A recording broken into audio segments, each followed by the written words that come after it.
लेकिन एक पेड़ माँ के नाम का जो मुहिम पर्यावरण को संरक्षित और पर्यावरण को सुरक्षित करने के लिए हम लोगों ने उठाया है कि भारतीय जनता पार्टी सर्व समाज को साथ लेकर चलने वाली और राष्ट्र प्रथम की अवधारणा के अनुरूप काम करने वाली पार्टी है। आदि आबादी के को सिर्फ वोट बैंक अभी तक समझा जाता था, लेकिन पहली बार योजनाओं के मध्य में केंद्र में महिलाओं को लाकर उनको स्वाभिमानी जीवन जीने का मंत्र जो अगर दिया तो मोदी जी की सरकार ने दिया है। नमस्कार, आप देख रहे हैं द खटक। मैं हूं दीपेंद्र, आप सभी के साथ। आज हम बात करें उन शख्सियत से जिन्होंने अभी भाजपा पार्टी ने एक जो राज्यसभा सदस्य के लिए जो मनो उम्मीदवार घोषित किया है, अलकाजी गुर्जर जी। अलकाजी जब जो देश की सबसे बड़ी पार्टी भारतीय जनता पार्टी है, जो सबका साथ सबका विकास की जो बात करती है, और उसी के लाइन में आपको अभी 2 दिन पूर्व जो राज्यसभा सदस्य के लिए उम्मीदवार बनाया, उसको किस प्रकार देखते हो? मुझे पार्टी के द्वारा प्रत्याशी चुना गया है, उसके लिए मैं हमारी नेशनल लीडरशिप, प्रधानमंत्री जी, राष्ट्रीय नेतृत्व और प्रदेश के नेतृत्व का सबका आभार व्यक्त करती हूँ कि मुझे इस दायित्व के लिए उन्होंने चुना है, और विश्वास दिलाती हूँ कि पूरी निष्ठा के साथ जो भी काम मुझे दिया जाएगा उसे मैं पूरा करूँगी। और इसी के साथ साथ में आप भारतीय जनता पार्टी के राष्ट्रीय महासचिव भी हो, और हाल ही में दिल्ली के सह प्रभारी भी आप रहे। दिल्ली में भी आपकी सरकार है, और अभी हाल ही चुनाव जो 5 राज्यों के चुनाव है, वहाँ पे 3 राज्यों में आपने एक सत्ता हासिल की है।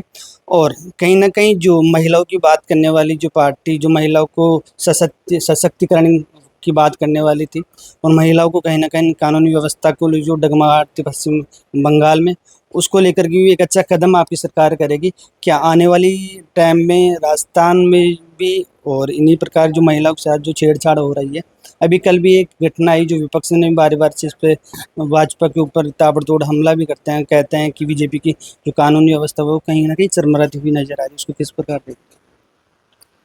देखिए, महिलाओं को सम्मान देने की शुरुआत तो 2014 को लाल किले की प्राचीर से माननीय मोदी जी ने कर दिए थे। बंगाल विजय ने ये स्पष्ट कर दिया है कि आम जनता का विश्वास भारतीय जनता पार्टी में है, और जो लॉ एंड ऑर्डर की आप बात कर रहे हैं वो प्रशासन का प्रायोरिटी विषय है, और इन चीज़ों पर प्रायोरिटी से राजस्थान की सरकार सख्ती से काम कर रही है। चाहे वो करप्शन हो, चाहे वो इस तरह का लॉ एंड ऑर्डर का इशू हो, सरकार की सख्ती समय समय पर आप देखते हैं कितने ऑफिसर्स के खिलाफ कार्रवाई हुई है, और ये सख्ती ही है जिसके द्वारा हम इस तरह के कामों को रोक सकते हैं। सोशल नॉर्म्स एक अलग तरीके से है, सोसाइटी का भी सहयोग इसमें होना चाहिए, लेकिन सहयोग तभी होता है जब सरकार की सख्ती और सरकार का मूवमेंट इसमें दिखता है, और वो राजस्थान में दिख रहा है। लेकिन जो विपक्ष है बार से हमला करता है कि कानून व्यवस्था राजस्थान में बिल्कुल चरमराई हुई, किसी प्रकार की कोई पाबंदी बंगाल सरकार की यहाँ पे प्रशासन को नहीं। देखिए, ये एक्चुअली तुलनात्मक आंकड़े करने की चीज़ नहीं होती कि आपके यहाँ आपके समय में 20 हत्याएं हुई, अब 10 हत्याएं हो रही हैं। ये बहुत ही गलत है। अपराध अपराध होता है, लेकिन इच्छा शक्ति उसके लिए एक बहुत बड़ा विषय होता है। कांग्रेस के समय को अगर हम याद करें तो मैंने खुद ने 4-5 मूवमेंट्स लीड किए थे, जहाँ मूक बधिर बच्ची के साथ हुआ था। तंदूर में जिस तरह से जलाते हैं वैसे भट्टी में बच्ची को जला दिया गया था। बहुत विभत्स घटनाएं हुई थी। जब भजन लाल सरकार में उस तरह की घटनाएं नहीं है, लेकिन पूरी तरह से समाप्त हो गई है वो भी मैं नहीं कह सकती।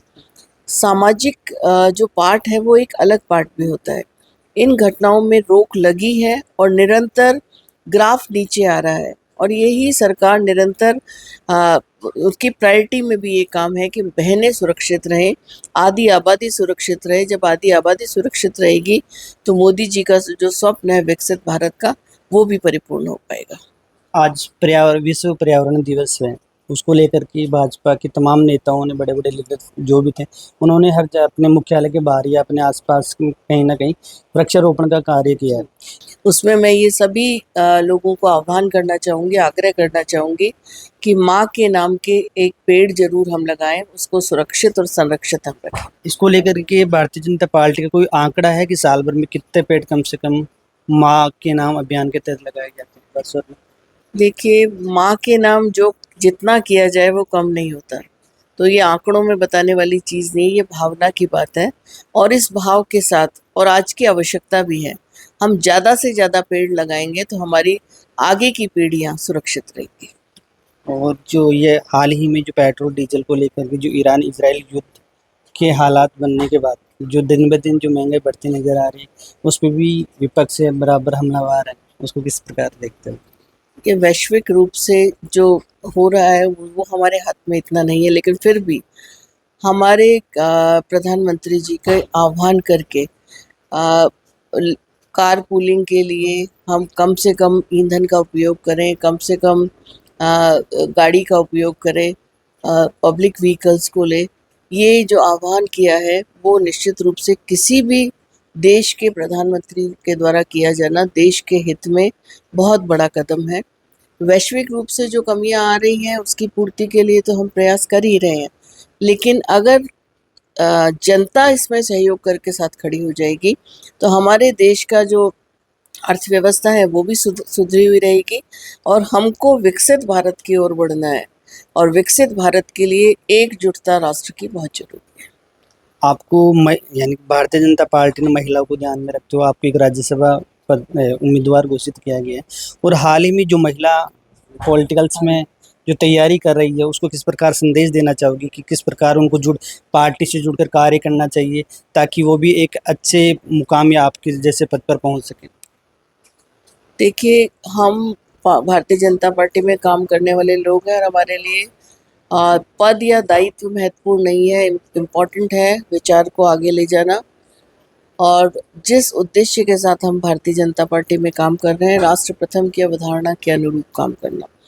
तो उस काम के लिए हम निरंतर काम करते रहें तो संगठन की नज़र हम पर होती है और कहते हैं ना, समय काल और परिस्थिति के हिसाब से निर्णय होते हैं, और यही एक ऐसा दल है जिसमें आपको पहले नहीं पता होता कि आपको क्या मिलने वाला है, क्या नहीं मिलने वाला है। लेकिन जो मिलता है उसका भी पता है ना किसको कब क्या नहीं पता होता, जो मिलता है उसका भी नहीं और जो नहीं मिलता उसका भी नहीं।